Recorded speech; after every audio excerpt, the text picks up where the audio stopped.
Good morning, everybody. How are you? When Enrique told me I was going to moderate a one-on-one with the ambassador, first thing I said, you don't moderate the ambassador. You follow his lead wherever he wants to go, so we'll try to keep up. Ambassador, thank you for, again, supporting the U.S. Mexico Foundation. It's great to have you here. And we'll start, because time is precious with you, so we'll get on it, okay? 200 years of diplomatic relationships of Mexico and the U.S. this December. The good, the bad, the ugly, what's your take on it? The good, the bad, and the ugly. I'd say there's good, there's bad, and there's ugly. But I would say there's a lot more good than there is bad, than there is ugly. In fact, I would say there's a lot more good than all the bad stuff. And I'd say the U.S. Mexico Foundation is very much a part of that. So I want to give Enrique, Emilio, all the U.S. Mexico Foundation a round of applause por todo lo que hacen for the good.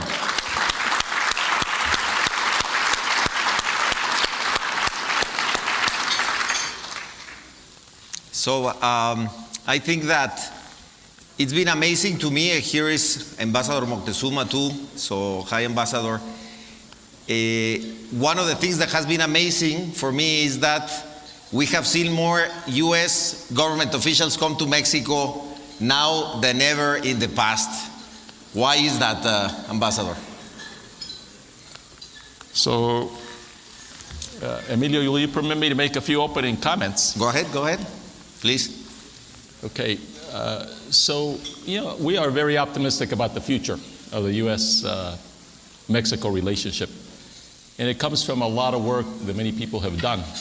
But President Biden and President Andrés Manuel López Obrador and Prime Minister Trudeau are aligned in this vision that is lifted up by the U.S. Mexico Foundation. And that is that there's an economic alignment and a alignment of nations between Mexico, the United States, and Canada. And there's a lot of good reasons for that. And so that gives us a tremendous amount of optimism as we move forward. But I want to just point out a couple of people here, because they're the ones who are the engine behind the great change in seizing the future. And one of them is Embajador Esteban Moctezuma. Ponte de pie para que te reconozcan, por favor.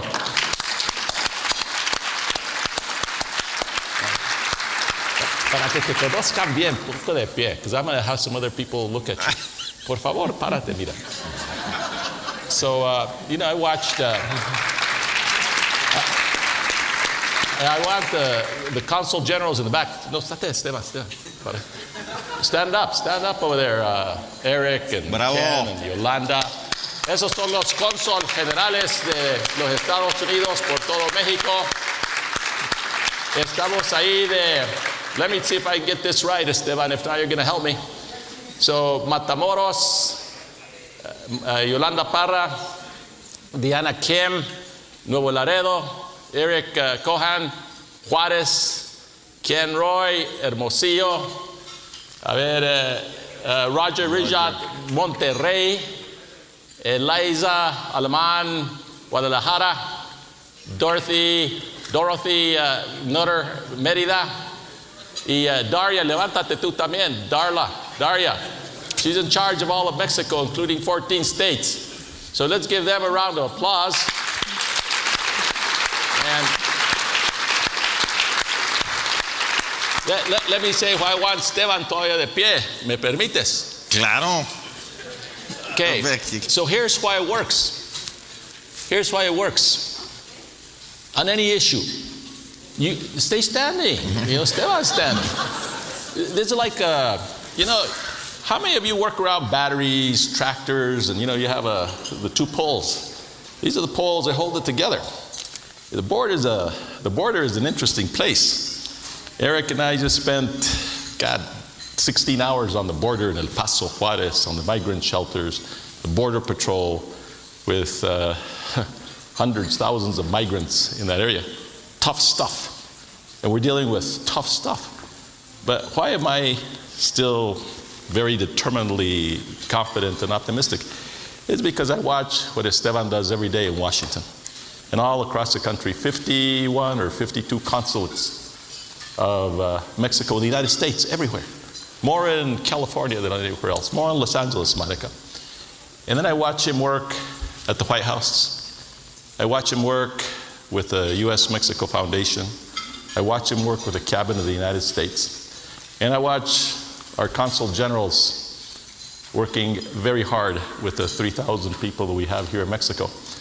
And when you have that kind of goodness of people who are working together for this very unique and most important relationship that is so consequential, not just for North America, but for the whole world, on democracy, on an economy, on clean energy and climate. These are the guys that make it happen. So give them all a round of applause. Esteban, tanto que te quiero. Gracias por venir acá esta mañana.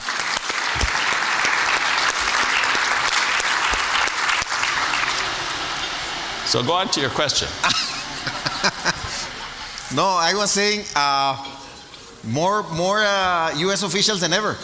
I guess is the moment, Ambassador. Yesterday we had the first two panel, and everybody agrees that this is a window of opportunity for North America. You know, it's a window of opportunity, and let me just start by saying the USMCA is fundamental to all of that. You know, NAFTA did some great things in terms of the economic relationship, the growth of trade between the U.S. and Mexico, really a transformative time in the relationship. But USMCA is an instrument which is the most modern trade agreement in the history of the world. And when you consider the chapters of USMCA, including those on the environment and the chapters related to labor rights and the protection of workers, there's nothing like this been done anywhere else. And it's not easy.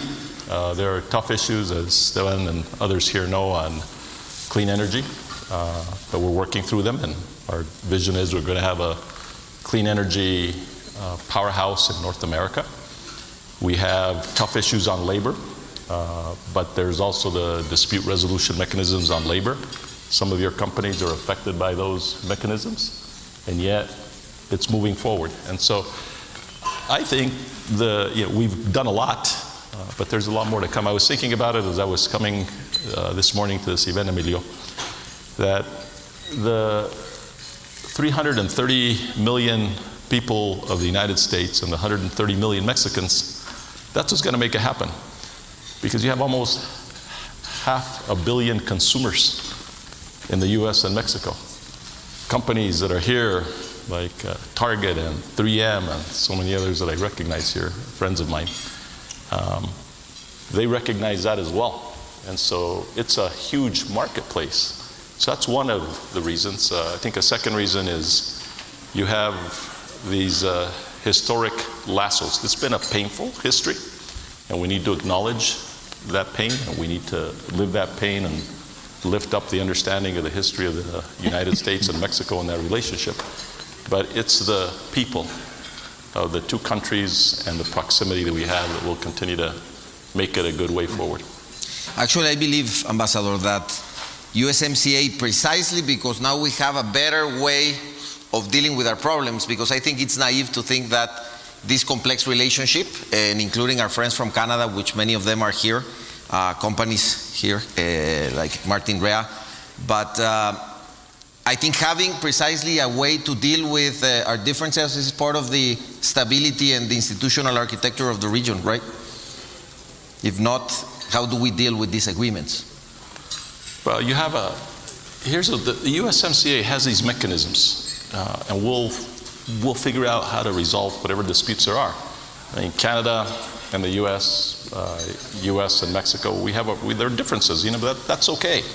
It's part of sovereignty and respecting sovereignty.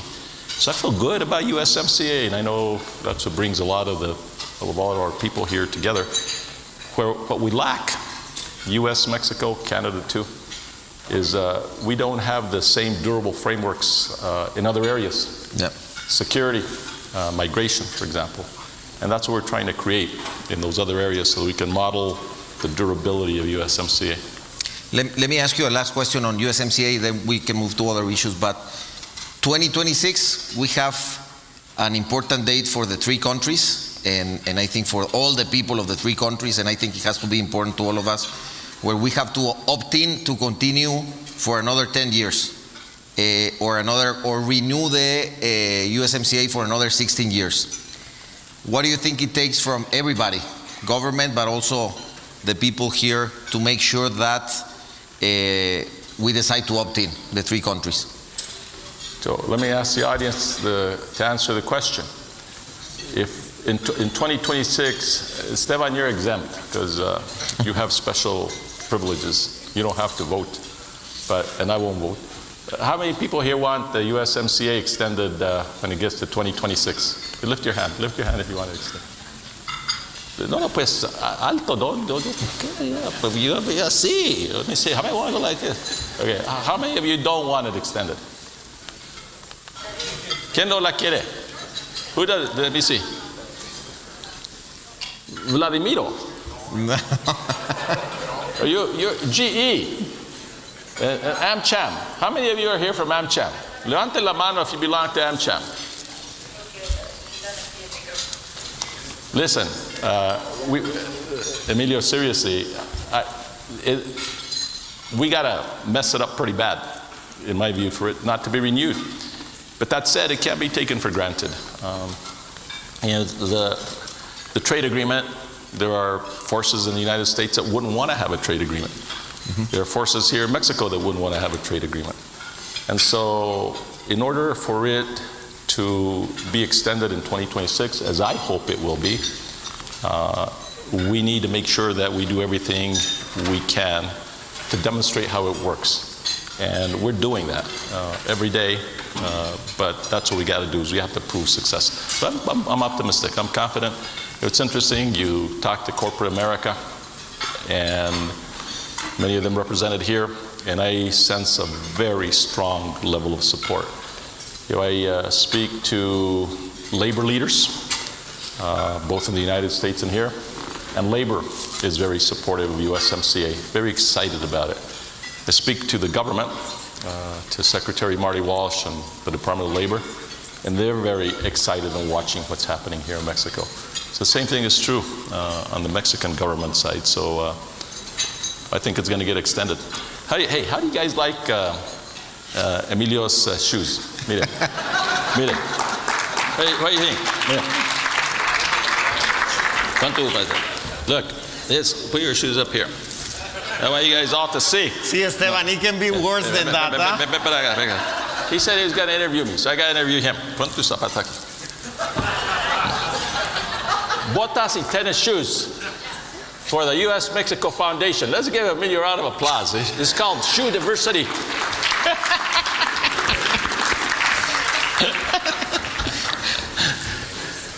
Mira, las botas las hacen muy bien en León, Guanajuato. ¿Quién es de León, Guanajuato? Allá está, mira. One. So, let me get back on track here. I knew you were going to put me on the spot. So, no, I think that, I think you're right. I think we have been talking also yesterday on supply chains. We have a panel after this one on essential supply chains. And I think fantastic job in the U.S. on these new bills that you have coming in, Ambassador. The cars made in North America. I know both of you have a lot to do with that. And now the CHIP Act with extremely, extremely important opportunities. How are we going to make it happen in the region? So on September the 12th, we had a meeting here in Mexico City. It was led by Secretary Blinken and Secretary Raimundo. Some of you were part of some of it. And we had a meeting with President López Obrador. And it was part of the high-level economic dialogue, which this was the second year that we do it. And right on the table, one of the biggest matters of optimism and hope was what the new legislation led by President Biden and signed by him that created the CHIPS Act and the Inflation Reduction Act. Combined, those two laws do a number of different things. First, there's about $450 billion there in incentives that relate to a whole host of things, a lot of it on climate and on clean energy. It's a lot of money, $450 million. Second, because of the CHIPS Act, there's a huge incentive for nearshoring and for bringing the millions of jobs that are now in China and Taiwan and bringing them here to North America. And that's part of that legislation. And third, as importantly, very importantly for all of us here, what it did is it said, this is about North America. This is not just about the United States.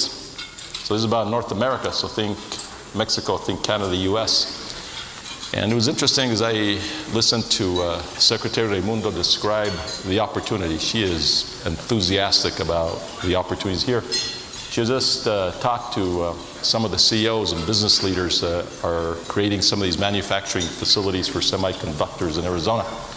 And what she said, all the private sector that she was talking to, the CEOs of these companies, looked at bringing their manufacturing facilities from Taiwan and China to North America, including here to Mexico. Correct. And when she said that it's better for all of these companies to have the facilities that are creating this transformational industrial revolution on semiconductors right here in Mexico. And so you start thinking about places like Sonora, Monterrey, you know, the rest of this country, like, anyway. So it's a huge, huge opportunity as a result of the new paradigm that's both financial and legal. And I think, you know, we're talking about the North American way. This is the purpose of this event today. And I think we honestly don't talk enough about this issue, for example, on the electric cars. I think it's incredibly important that for the first time it says North American vehicles. So congratulations on that.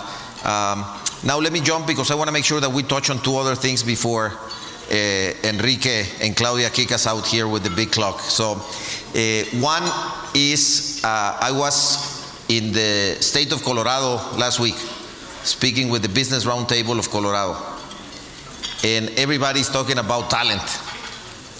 How do we get more talent? What are we going to do in terms of labor mobility, Ambassador? I know it's a difficult topic for everybody. Yesterday we also had conversations in terms of the lack of talent. And I would say not the lack of talent, because I believe we have a lot of people, but I think we have to combine people looking for jobs and skills. But I think we have to look at it from a regional point of view. So I'll go to talent and migration in just a minute, but let me cycle back a little bit to electromobility. I probably had 30 meetings here in Mexico with business leaders, some of whom are here in this room, about what we're doing on the electromobility of transport. And you know, when I first started working on some of this, I was thinking, well, it's the small cars. And yes, I've been to Toluca, where Ford is manufacturing the Mach E4, 0 to 100 in 3 seconds and 300 miles between charges. And you see what GM is doing, what Volvo, what everybody else is doing. But I've been incredibly impressed by what everybody in transport is doing. It's the big trailers, the big tractors, Freightliner, and all of that part of transport that's going to electromobility. The railroads moving in that direction. And so this technology that we're seeing is unfolding right before our very eyes, yes, right here in Mexico. And in the United States, and you can see it. So some of you visited me on June the 30th at our house, and we had an exhibit there where Ford was displaying the 1929 Model T, and right next to the 1929 Model T was a 2022 Mach E4. So that's happening. It's happening now. And the legislation that we were talking about earlier, IRA and CHIPS, is just going to move that forward. The things we're going to see on electromobility in the next 5-10 years are frankly just amazing. And so that we're going to see a lot more of that. Yeah, and I think precisely the combination of talent, we had a couple of examples. Rob, from a hockey player, but GM is here, their campus in Ramos Arizpe, looking at electric vehicles. And it's the combination of American and Mexican and people from all over the world precisely doing that innovation. So we're confident on that. How do we bring more people with that knowledge? Okay, so let me can I take 3-4 minutes on this? I know I have 10 minutes. Yeah, go ahead, please. Oh, I can? She's the boss right there, Ambassador. So Todavía me dejas. as long as she keeps saying yes, no, not that much, because Enrique already said no, but of course you can have the 3 minutes. So let me introduce somebody who is a member of the Obama-Biden cabinet and who is a leader in the world of so many things. And that's my good friend, Monica Lozano. And our co-chair. Can you please stand? Let's So give her a without round of her- applause. Mi amiga Monica, levántate Sí. para. You know, I used to hang around some really good people even before I came down here.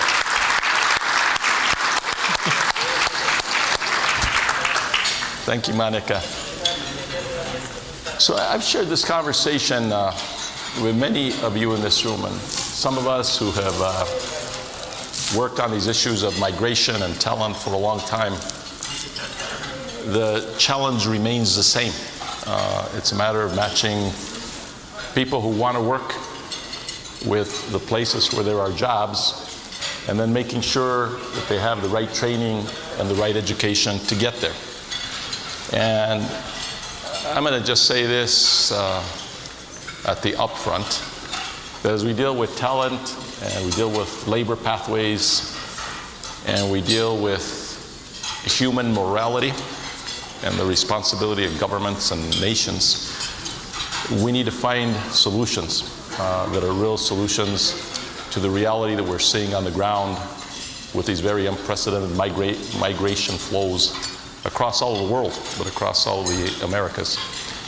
And as I say that, find solutions, some of us have been working at it for a long time, 30 years in my case.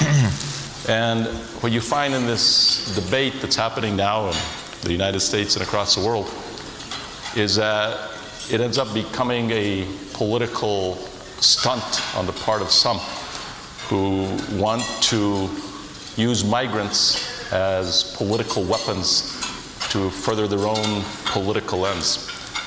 In my view, and you know, people here are not, you're all aware and well read, I think that demonization of people on the migrant trails has got to stop. And I think that somehow those who are standing in the way of the frameworks that we need for solutions on migration need to be brought on board somehow. And if they're going to be brought on board, somehow we need to muster up the political courage across the continent to be able to resolve some of the realities that we see. I see Giovanni from UNHCR. Giovanni, please stand up. You know, they help the refugee migration issue all over the world. The United Nations High Commissioner on Refugees. They do it every day. And if I may, I know I don't have a lot of time, but I'm going to share this story with you. So Eric Cohen and I were in Juarez. You go through the migrant shelter that the city of Juarez has. A lot of people who are there. A lot of families, a lot of young children. People who they just want a job. Innocent, wonderful human beings, just like you and me. Maybe more you than me. But they can be just like you, and they are just like you, entitled, if you will, to dignity, just like each and every one of you. Moving over to the Rio Grande with the Border Patrol, now I'm on the El Paso side, and watching the flow of migrants coming across our border into the United States. That day, the number was over 7,000. Yesterday was almost 8,000. Watching a family of 9, 5 children, 4 adults, being led by a young girl that's probably 9 years old, part of the family, bringing her little sister by the hand, walking down the bank of the Rio Grande, finding a place to skip over the rocks, leading her parents, her older siblings, her little sister by the hand, getting to the other side of the river, coming up a very steep embankment. There were already dozens, probably several hundred immigrants on the other side of the border. None of them in big bands, small groups like that coming across the river. Looking at that little girl and looking at that family of 9, they didn't know who I was. Nobody waving to me. To them, it didn't matter. They didn't even see the Border Patrol. Just there, the officials on our side welcoming them in so they could be processed. They are people who are, there are lots of people like that who are suffering. And part of the answer is talent, labor pathways, because most of these people just want a job. They'll have a little bit of dignity, like we have had in our own lives. And I deal with it every day. I'm dealing with it today. Esteban and I are dealing with it today. Our presidents, we're trying to figure how we move forward. But we have to acknowledge the realities and the solutions. And the realities, first of all, why is it that we find ourselves in this labor and humanitarian crisis of our time? Why? For one, it's a pandemic. A year and a half ago, we wouldn't have had these kinds of gatherings. It's created a lot of displacement. Number two, it's economic impoverishment that has existed for decades. The Guatemalan highlands or places in Venezuela. Number three, it's governments that have failed the standards of democracy in places like Venezuela, where millions of people from that beautiful country have been displaced or on a run. Probably that family of 9 I saw coming across in El Paso. Governments that don't work. Governments that have failed the test. Now, what's our responsibility in Mexico? What's our responsibility in the United States of America, which I help lead in some way, in some small way? What do we do? Well, let me tell you, what we don't do is do what has been going on, which is for 30 years, and I'm talking about the United States, I'm talking about my time as a United States Senator with John McCain and Senator Kennedy and President Bush, trying to get an immigration reform package through day after day after day. And there was a group of people, Republicans, frankly, who stopped it even after we passed it in the Senate. That was in 2005. And what's happened since then? It's gotten worse. So 30 years of dysfunction,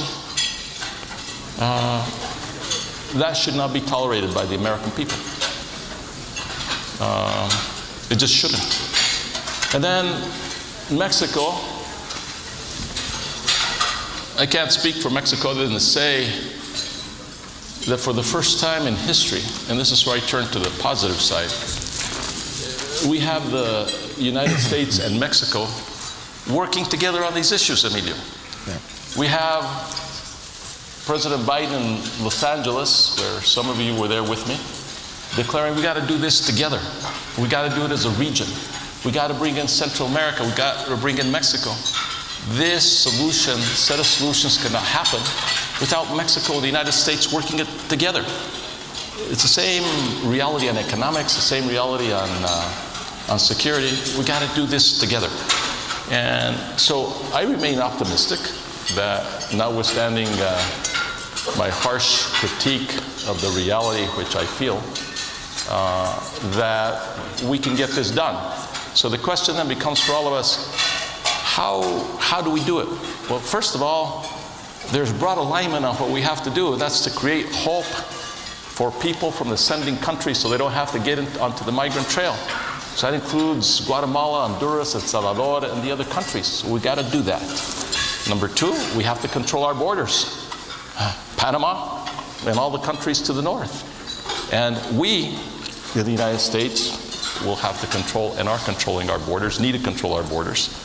Number three, we need to create systems on talent and labor pathways. And so these are folks who want to work, who are good people, and we need to make sure that we're creating the labor pathways that will match up people who are looking for work to places that need work. Everywhere I talk to Secretary Vilsack and the United States all the time. There's a great need for labor there. We will be doing some of that. So I'm optimistic about that we can find solutions. We know what the solutions are. The question is whether there is the political will to get them done.